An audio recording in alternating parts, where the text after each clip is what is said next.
Nakatutok pa rin po kayo sa One You Connect at ang talakayan po natin ay tungkol sa regularisasyon ng mga undocumented migrants sa France at sa UK. So ipagpapatuloy po natin ang ating talakayan. Babasahin po namin yung mga tanong natin para sa ating mga panauhin ngayon, and we will give you an opportunity naman po na makapag-message o mag-email sa kanila. I-flash din po natin yan sa ating live comments. Pero gusto ko rin pong i-announce na mamaya po tatalakayin pa rin natin yung pong mga pagbabago naman sa regulasyon at yung mga bayarin na dapat yung tandaan kung kayo po ay uuwi ng Pilipinas. Ang 3 weeks na po nating tinatalakay ito at hindi pa rin po nauubos ang tanong. Mamaya po yan, isang kababayan natin na umuwi sa Pilipinas ang magbabahagi ng kanyang karanasan. So stay tuned. For now, yung mga tanong po ninyo kay Ms. Susan Cueva, Attorney Pusong at Bong Agustines. So, sino ang ating unang lucky question feature? Okay. Do you have anything there? Yes. Actually, many of them are comments rather than questions, no. So for example, galing kay Hani Agustines, mahal na kabiyak ng ating correspondent. So may sinasabi siya dito na mag-aral sila. Teka, sandali ha. As long as may declare sila, pwedeng actual class online. Ang advantage ng actual class ay kasama ang transportation charge. Nire-refund nila, but you need to complete the 5 consecutive Saturday or Sunday. Ito po yung nag-a-apply ng regularization, magkaroon ng papel. And then you mentioned, attorney, na importante yung language. At para maipasa ito yung mga pinupondohan pa rin ng gobyerno ang pag-aaral ng mga applicants. Is that correct? Yes, kapag may trabaho ka na declare, nagbabayad ang employer ng mga social charges sa gobyerno. At kasama sa pinupondohan na ito yung pwedeng mag-aral ang mga employees. At ang kagandahan, yung natututo ka na at pag natapos mo yung pag-aaral na ito, ay bibigyan ka pa ng allowance na unless I'm not wrong, it's around 400 to 500 euro per session. Kaya everything is benefit para sa ating mga kababayan. Natuto na sila and nabibigyan pa sila ng allowance sa pag-aaral nila. Bakit nga ba napaka-generous ng French government? I don't know, Susan, Bong, anong view nyo dyan? Kasi sa gobyerno ng UK, actually, wala kang maasahan pag undocumented ka. Kasi sabi nga ni Susan kanina, bawal magtrabaho, bawal mag-tenancy, bawal magpa-doktor. Yeah, it's hostile environment. That's what this government has adopted, unfortunately, isn't it? But can I just mention about Kanlungan's work? You know that in June 2020, they've actually published a report called A Chance to Feel Safe, Precarious Filipino Migrants Amid the UK's Coronavirus Outbreak. It's about 14 pages long. And if you go on their website and Facebook, have a read. And it's very, very interesting. One of them was Peachy Bell. She was included in that report. Is that correct, Susan? Yes, that's right. What I would like to ask really is that what does Kanlungan do for the community in general? If you just give us an idea and how people can contact you for help. Okay, so Kanlungan is a grassroots organization. We have about 12 member organizations with the consortium. Before the pandemic, we do quite a lot of education and learning workshops with the different members of the community. So we do a lot of arts workshops, art therapy, mental health support, also supporting people with their employment issues and referring them if they have immigration issues to different immigration advisors in the UK. We do a lot of networking work with other migrant and refugee organizations in campaigning for the different kind of immigration policies that we want to change. So that's the kind of general work we do. During COVID, we set up the emergency response where we supply food to people who have no job and have no source of income. And we also organize a group of chefs who collaborated with them in order that we can supply food to the frontline workers in the NHS, in the care sectors, in hospices, and all that. We are also supporting people who are having problems with their employer, having been dismissed without any pay or without any reason when they're supposed to be on furlough.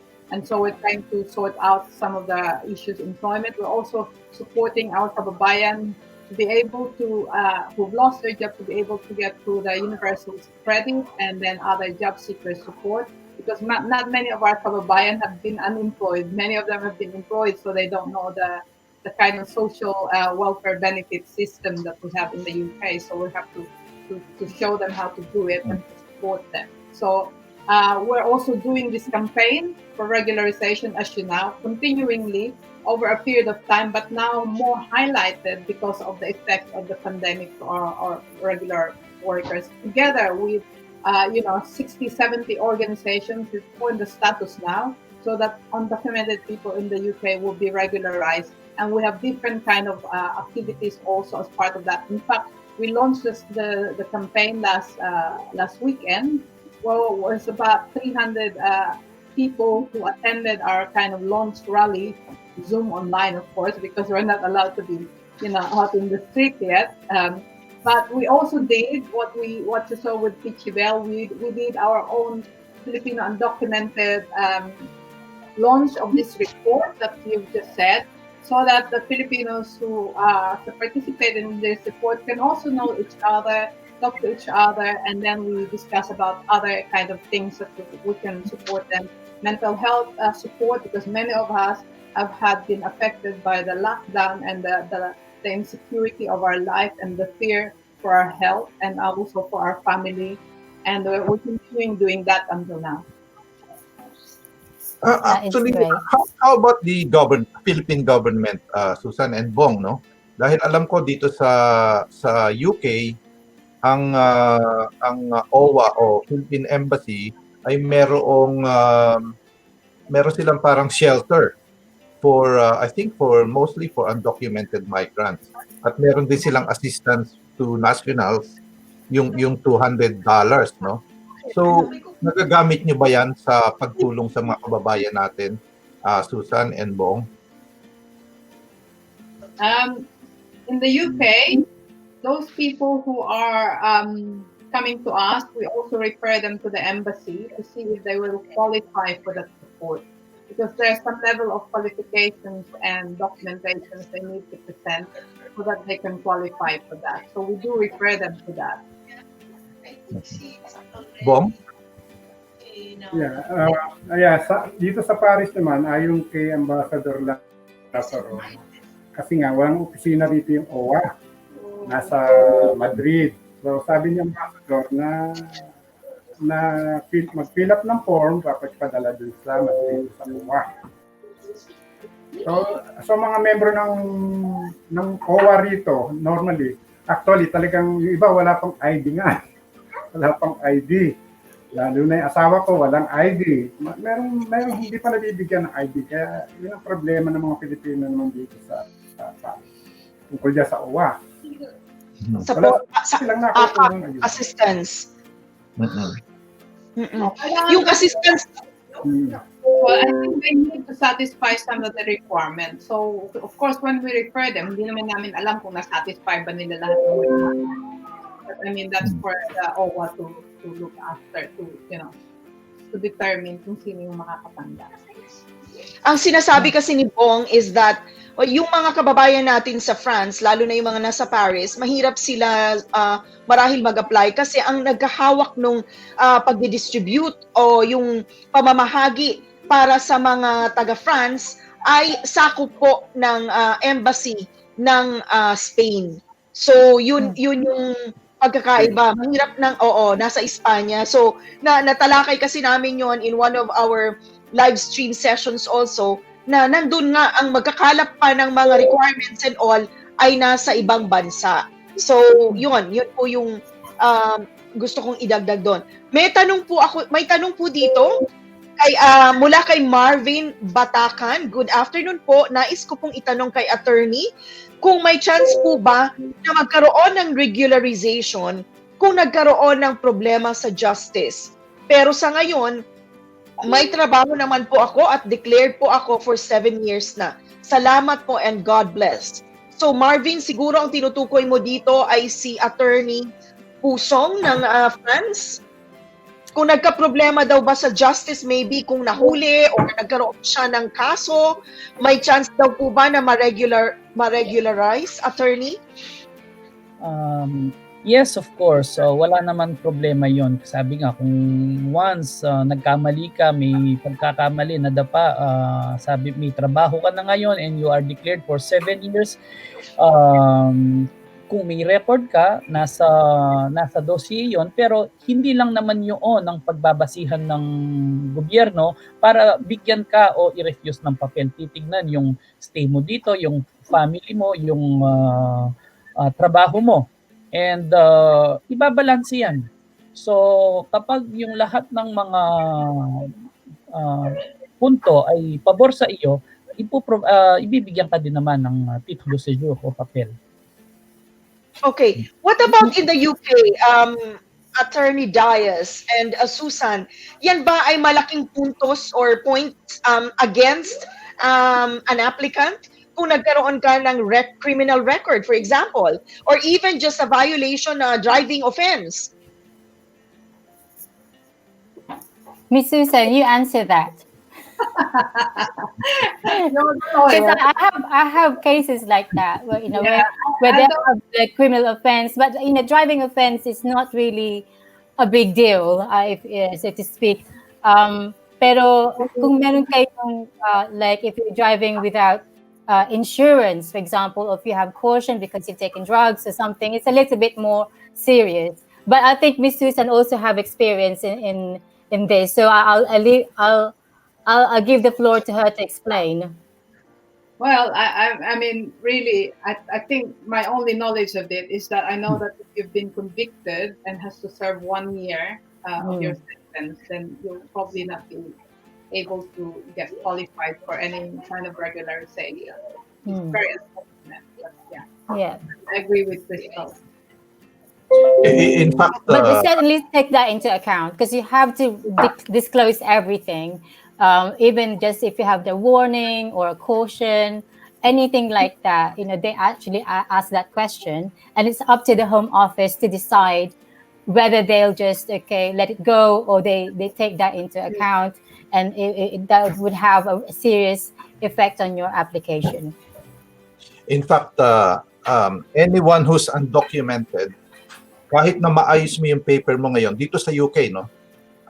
You cannot become a British citizen until after 10 years na meron kang papel. So that is the harsh lesson na natutunan ng mga kababayan natin na nagbayad. So may papel na sila, naging indefinite na, then biglang nag-apply ng British citizenship, pero refused. So kinukuha yung bayad nila dahil ang gusto ng Home Office, 10 years after regularization or after you sort out your papers before you can apply for citizenship. Because it's a question of good character, isn't it? It's one of the requirements, having a good character. Same in France. Yeah. Same in France, is it? Yes, it's the same. It's a basic common yung moral character to become a French citizen. Actually, from what everyone's saying, no, parang may kulang yata sa briefing sa atin, sa mga kababayan natin. Okay, it's hard to do that if people are coming as visitors to a foreign country, but somehow we need to have a way of educating them. Actually, nabanggit din to ni Alvin, Alvin Amahon, na yung edukasyon ng ating mga kababayan. Pagka pumunta kayo sa ibang bansa, nakahanda ba kayo sa anumang pwedeng mangyari? For example, marunong ba kayo ng language ng pupuntahan ninyo? Alam niyo ba yung gagawin pag biglang ganito naging sitwasyon nyo? Kasi yung iba naman, hindi naman intentional yung pagiging undocumented nila. Merong, lalo dito sa UK, marami dito mga dating estudyante na hindi na nakapag-renew, so they opted to stay na lang. Kaya siguro that's another point, Rose, that we had to focus on later. Ano pa yung pwede natin i-recommend sa mga kababayan natin? Para pagdating dito, hindi sila basta na lang parang lost. Yeah. Yes. And that was the problem. I agree with that, Jean. You know, there was a large influx of students, like in 2008, and thinking they can switch to a work permit or tier 2. But then what happened with the hostile environment attitude by the government, they closed down all the private colleges. So that meant that all the students were not able to transfer or move to another college. And then in the end, as a consequence, their visa ran out. So they then had to make a hard decision to stay beyond their visa. And that's one of the reasons why they become undocumented. So it is, it's very difficult. And that was a massive thing within the last 10 years, why we have so many undocumented now, undocumented migrants in the UK. And of course, the change of the domestic worker rule in 2012, in April 2012, where before, of course, I remember this very well. In 1998, there was the concession, and then the domestic workers were allowed to stay, able to apply for settlement, even bring over their family to settle in the UK. But then, since the rules changed, it's gone back again to how it started. Like, only up to 6 months they can stay. They are not allowed to apply for settlement. And now we're having to deal with a lot of cases where they became overstayers and applying to the Home Office to regularize their stay, and it's very difficult at this stage. So I think we really have to campaign for that. It's another issue I know about domestic workers, but today we're just tackling about the undocumented migrants in general. But at the moment, immigration in the UK is harsh. I just wanted to Question from Yes, sorry. I just wanted to add to what Crystal said. I think with many domestic workers, especially those who have been abused by the employers, they should really seek help from the different organizations like Kanlungan or Kalayaan and other organizations supporting domestic workers, because they need to understand that there might be a possibility, especially if they have been abused, that they can seek regularization after a certain number of years in the UK, but they need to be supported to do that, to be able to go through the national referral mechanism processes. Yeah, it is to be assessed as a victim of modern slavery, right? Yeah. Yes. So, tanong po mula kay Macy Kalipa, saan po ba magbibigay pa ng pagkain, food para sa undocumented Filipino dito sa London? Para po ito sa Kanlungan, kung meron pa daw po kayong mga project kung saan mamimigay ng mga pagkain, kasi I think we mentioned earlier that you had a partnership with some groups wherein namigay ng pagkain para sa mga kababayan natin, kasama na dito yung mga undocumented at saka yung mga frontliners. Okay, I wanted to say to Macy, please email us at info@kanlungan.org.uk, and then sabihin lang po ninyo na kailangan ninyo ng support for food and basic necessities, and then sasagutin po kayo ng aming staff, and we'll get your contact details para mabigyan po kayo ng tulong. Ayan po, naka-flash po sa ating screen ang email po ng Kanlungan. So Macy, please email them at sasagutin po kayo. Isa pang comment kay Alvin Umahon. Masipag si Alvin. Alvin, bibigyan ka namin ng bonus sa mga tanong mo. Bonus question. I believe that Susan has something to promote as well. It's a different topic, very relevant today. In relation to pandemic. Is that correct, Ms. Susan? Yes. Do you want me to talk about that now? I can talk about that now. Yes. So, Yes.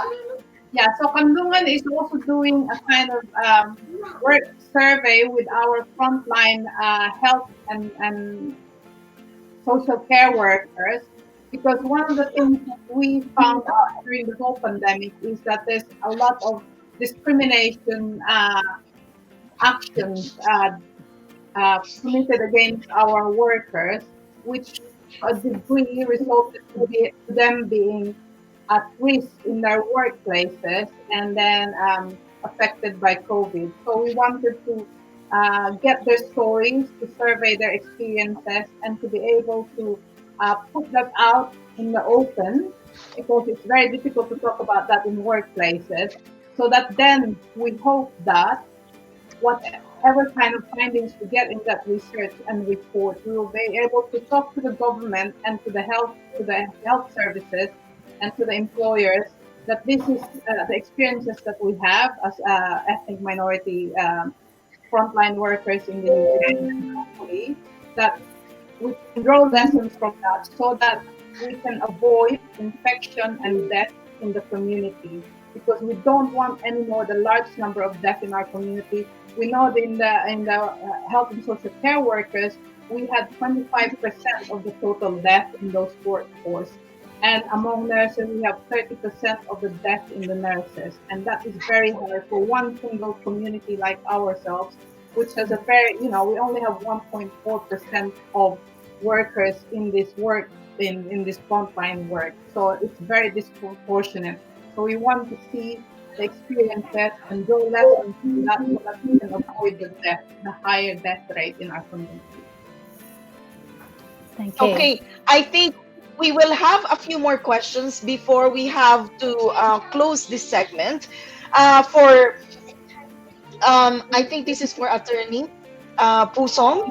Mahal from Mahal. Dahil po maraming undocumented Filipino dito sa France, kapag po ba sila ay umuwi ng Pilipinas at pumunta ng OWA, ay marirecognize po ba sila as OFW at mabibigyan ng tulong if in case kailangan nila ng tulong from our government? Yes, regarding that question, kailangan mag-inquire ang mga undocumented dito sa embassy natin dito sa France, Philippine Embassy. Okay. So, ano pa po ba, Attorney Pusong, ang pwede po ninyong ipayo sa mga kababayan po natin na nasa France at gusto pong magkaroon ng maayos na papel? Bago po siguro natin i-close itong segment na ito, maybe you can give us an advice, or yung mga nakikinig po sa atin ngayon, maging si Bong na kasama natin sa discussion, at parting words from our guest, Susan Cueva. Si Attorney muna, Bong, and then Susan. Okay. Sa ating mga kababayan dito sa Paris, France, lalo na dun sa mga kadarating pa lamang, ang lagi kong ina-advise kapag sa mga lumalapit sa akin ay huwag magtapon ng mga documents, mag-ipon ng mga documents habang nandito sa France, yung mga from the government, electricity bill, bank statement, etc. Dahil kapag nag-apply ka na ng papel, you have to prove to the government yung proof of stay here in France. And at the same time, try to ask your employers na i-declare kayo kung hindi pa kayo i-declare. And I always encourage our kababayan na makipag-integrate dito sa France, and yung talaga yung, kasi ang mga Pilipino dito, yung language barrier lagi ang problema. Kaya now, very, very strict na ang prefecture. Sinasabi ko na ito ngayon pa lamang para at least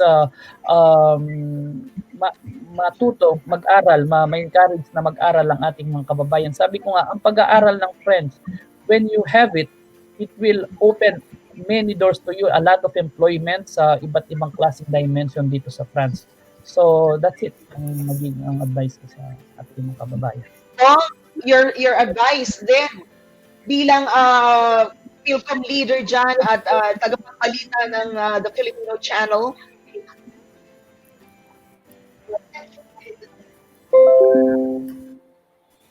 Sa akin lang, kasi ma-advise ko lang sa mga Pilipino rito, kahit na wala tayong papel, magpa-declare tayo amo kasi pwede naman i-declare ng amo kahit na wala tayong papel. Kasi darating araw na tumanda ka rito, at least makakakuha ka ng pensyon sa gobyerno. Saka yun, tama sabi ni Atty. Pusong na mag-aral. Isa yan, sa pinaka-importante yan para ma-regularize ang inyong papel. Okay, Rose. Yes. And Susan? Okay, so ang gusto kong sabihin sa mga kababayan natin dito sa UK na undocumented, gusto sana namin kayo tutulungan at tutulungan namin kayo kung tutulungan niyo ang sarili niyo. Una, you have to contact us to make sure na maintindihan din niyo kung ano yung rights niyo bilang tao dito sa UK. Even though undocumented, you still have rights as human beings. And those are the kind of things that we want to learn, to teach, to educate our kababayan on their rights as people in the UK and working in the UK. The other thing is, gusto namin kayo to organize, to work together so you can help each other. And then we can also work together with other people who are undocumented in the UK. Because with us on your own, it's not easy. But with us and other people and other undocumented people from different nationalities in the UK, there will be more chance that the government will hear our demand and our campaign, and that there's more chance that we will win some kind of a regularization. But most important, we need to understand your individual situation so we can find out whether we can help you go through a process or different routes to regularization. And that can only happen if you contact us, if you trust our organization, and then we will be able to work with other organizations that can help regularize your situation. Thank you. Salamat po. Maraming salamat po, Ms. Susan Cueva, Attorney Emmanuel Pusong, at TFC Correspondent Bong Agustines. Marami pa pong tanong na nandyan, pero hindi po natin mababasa lahat dahil meron pa po kaming pinangakong isang segment. So, if you have a chance, Attorney Susan and Bong, pakisagot po yung ibang mga tanong only if you have a little bit more time. We have to proceed to our next segment para naman po dun sa ibang tanong ng ating mga kababayan. Maraming salamat po sa inyo for joining us this afternoon and this evening. Thank you.